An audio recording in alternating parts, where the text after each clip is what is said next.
Halo, kembali lagi bersama kami kelompok 8 yang beranggotakan Utin Azwa Saihani Sadikin. Aisna Ersa Wahyuni. Eri Sindia, Maria Melinda Indriani, Liren Marcelia Clarenda Siboro.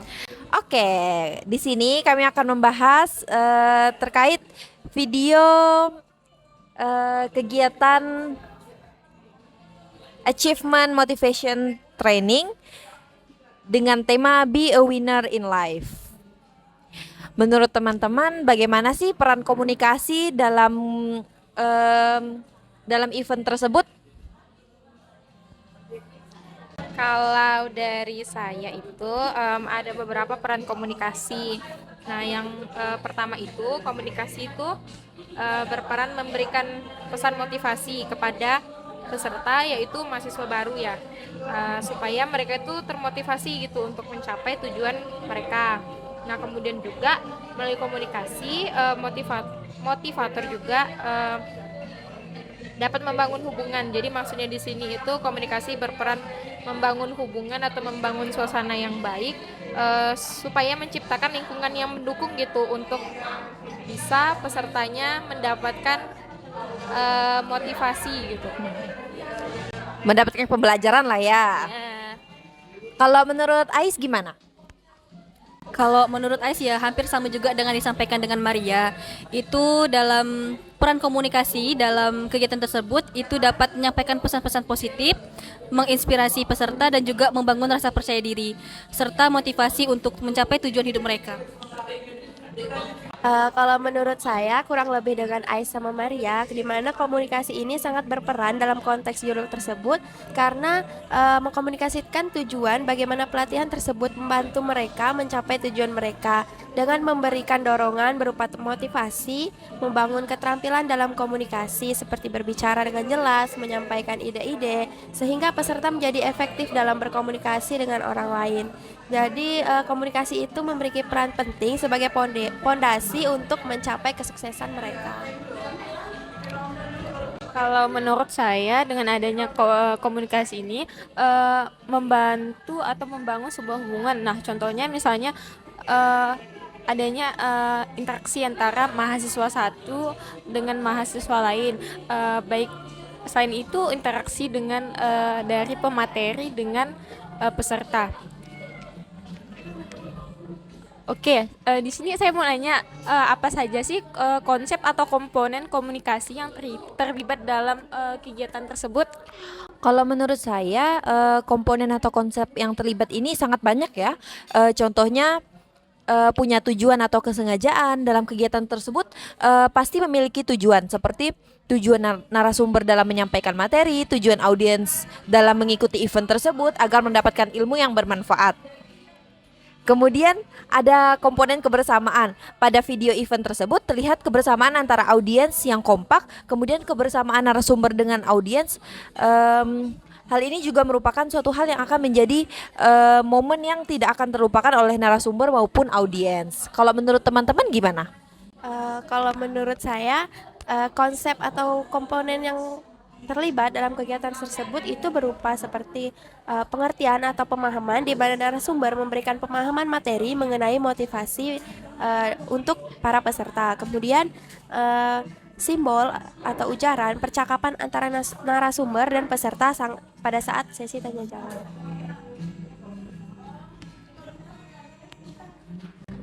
Kalau dari saya sendiri, terdapat 3 komponen ya yang termasuk ke dalam komponen komunikasi yang tergambar dalam kegiatan tersebut. Nah, yang pertama itu adanya penggunaan bahasa verbalnya itu tuh tergambar dari baik narasumber maupun peserta yang berbicara, saling berinteraksi gitu.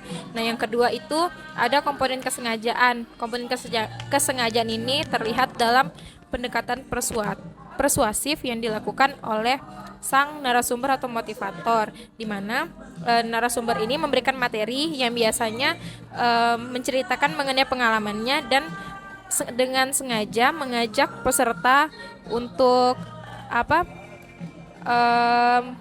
melakukan gitu atau mencoba pengalaman baru yang dapat dijadikan motivasi gitu dari pengalaman dia sendiri. Nah, kemudian yang ketiga itu ada komponen interaksi. Nah, yang itu juga tergambar dari adanya interaksi yang terjadi antara narasumber dan pesertanya.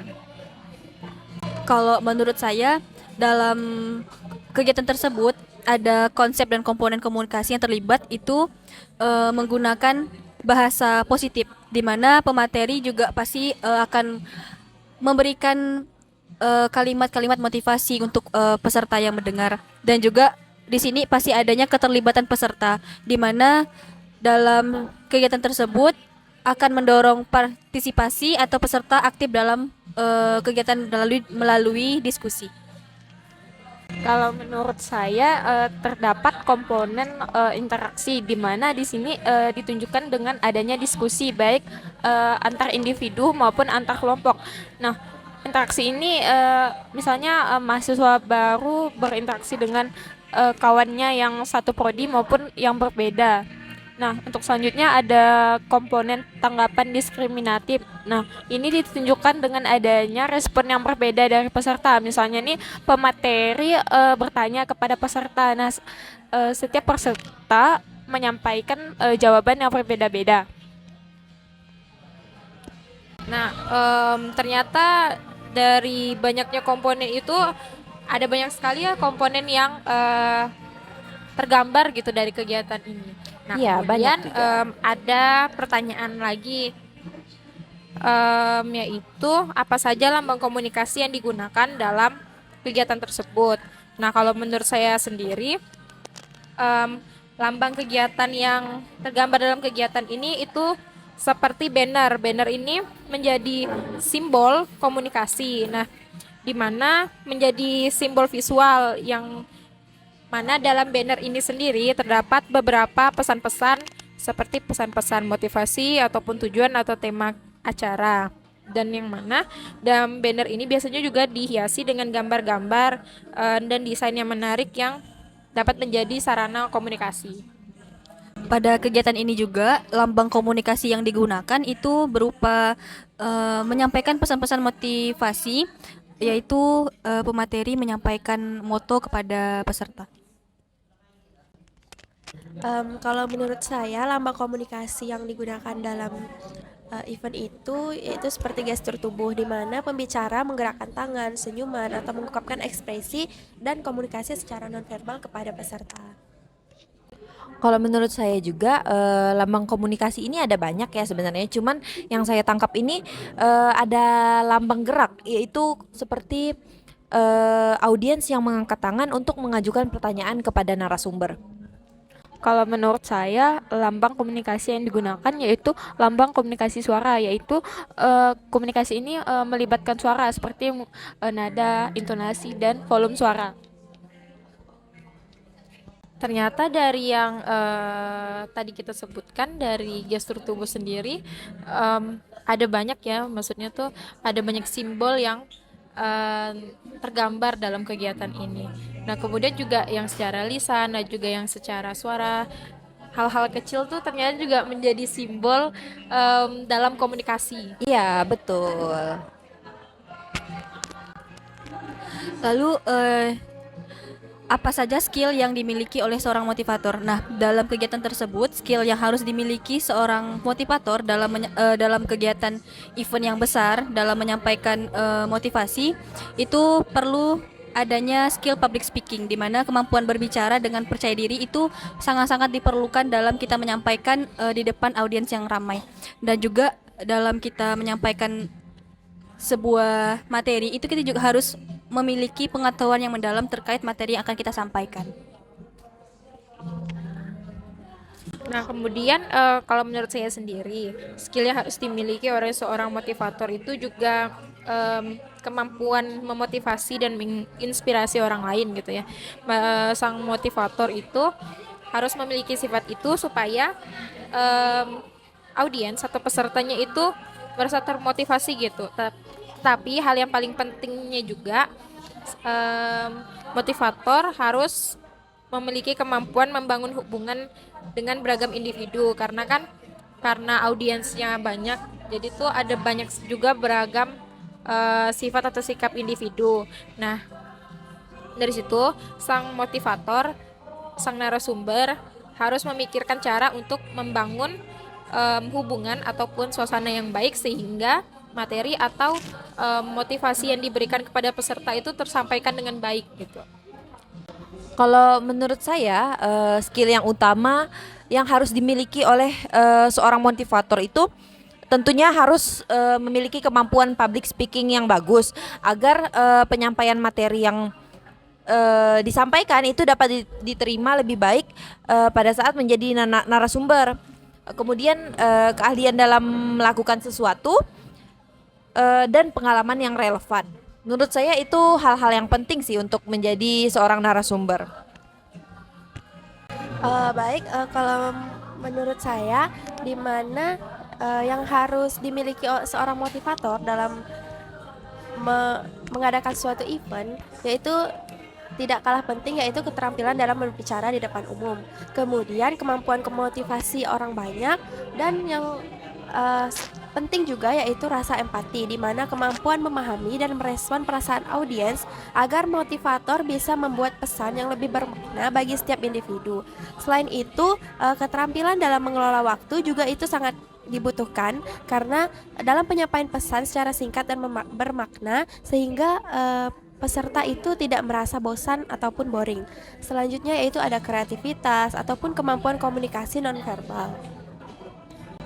Kalau menurut saya hampir sama seperti yang disebutkan Feren, yaitu keahlian mengelola waktu. Nah, maksudnya di sini seorang motivator dalam menyampaikan materinya harus mampu mengelola waktunya dengan baik, sehingga dapat memastikan bahwa mereka dapat menyampaikan pesan mereka secara efektif dalam batas waktu yang telah ditentukan.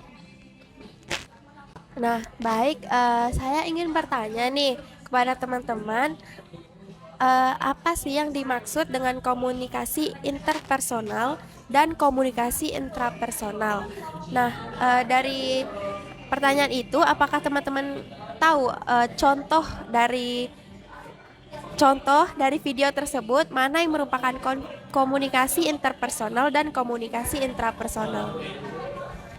Untuk contoh dari komunikasi interpersonal berdasarkan video tersebut, yaitu adanya interaksi mahasiswa, baik dengan antar mahasiswa maupun mahasiswa dengan materi.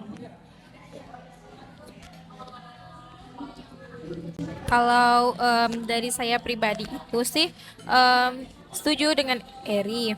Nah, kalau dari saya sendiri komunikasi interpersonal itu sama terjadi ketika sang motivator berinteraksi langsung dengan peserta atau saat peserta berdiskusi dengan sama peserta ataupun peserta berdiskusi dengan sang motivator gitu. Sedangkan untuk komunikasi intrapersonal itu kan yang kayak disebutkan tadi bahwa interaksi yang terjadi dalam diri seseorang. Nah, komunikasi ini sendiri terjadi ketika sang peserta merenungkan pesan yang disampaikan atau motivasi yang disampaikan dan kemudian meresponnya secara pribadi gitu. Nah, menurut saya terkait pengertian komunikasi interpersonal dengan komunikasi intrapersonal itu kurang lebih sama dengan yang disampaikan Maria, dan juga contohnya sama dengan yang disampaikan oleh Eri, di mana komunikasi interpersonal itu adalah interaksi antara dua orang atau lebih yang melibatkan pertukaran ide atau informasi. Sedangkan untuk komunikasi intrapersonal itu adalah proses komunikasi internal yang terjadi dalam pikiran dan perasaan individu dengan diri sendiri. Kalau menurut saya sendiri, saya setuju sih dengan apa yang teman-teman sampaikan. Cuman kalau dari saya, kalau intrapersonal itu seperti motivator dalam menyampaikan materi. Motivator itu kan harus mengingat-ingat kembali momen-momen yang dulu. Dalam melakukan komunikasi ini, berarti motivator berkomunikasi dengan dirinya sendiri menggunakan indera ingatan atau mengulik momen yang terdahulu. Kemudian ada komunikasi interpersonal. Kalau contoh dari saya itu motivator berkomunikasi dengan audiens atau audiens berkomunikasi antar audiens ataupun audiens yang melontarkan pertanyaan kepada motivator. Mungkin dari saya itu sih. Jadi dari Baik, dari pendapat teman-teman dapat saya simpulkan bahwa interpersonal atau komunikasi antar pribadi itu merupakan komunikasi antar perorangan dan bersifat pribadi baik secara langsung maupun tidak langsung. Sedangkan intrapersonal yaitu komunikasi interpersonal yaitu proses komunikasi yang terjadi dalam diri seseorang, di mana dalam komunikasi interpersonal itu peserta dan narasumber memberikan dukungan dan inspirasi untuk mencapai tujuan. Kemudian pada komunikasi intrapersonal yaitu peserta memotivasi diri sendiri untuk terus maju mencapai tujuan mereka. Betul banget. Baik, apakah ada tanggapan lain dari teman-teman? Kalau dari saya komunikasi itu sangat penting ya ternyata. Bahkan pada event-event ini. Iya, betul Kak Utin. Saya juga setuju dengan pendapat Utin dan Viren terkait komunikasi itu tanpa kita sadari juga selain kita gunakan dalam kehidupan sehari-hari, dalam kegiatan event ataupun dalam kuliah umum, seminar itu juga sangat-sangat diperlukan. Dan juga dalam kegiatan ini kan pelatihan ya gitu kan. Ternyata dan dari suatu pelatihan yang dilakukan kan biasanya bisa mempengaruhi peserta. Nah, komunikasi di sini bisa mempengaruhi peserta, mempengaruhi ini diharapkannya untuk pengaruh ke arah yang lebih positif gitu ya. Jadi kan kayak peserta mendapatkan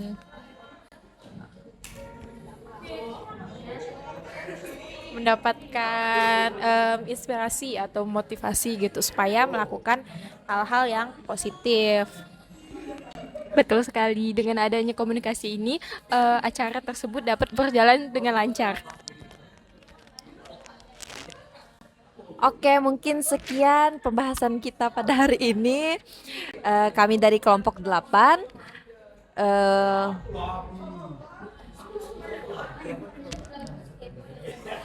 Kami dari kelompok 8 mengucapkan terima kasih. dan Kami mohon maaf izin apabila pamit ada undur kata-kata diri.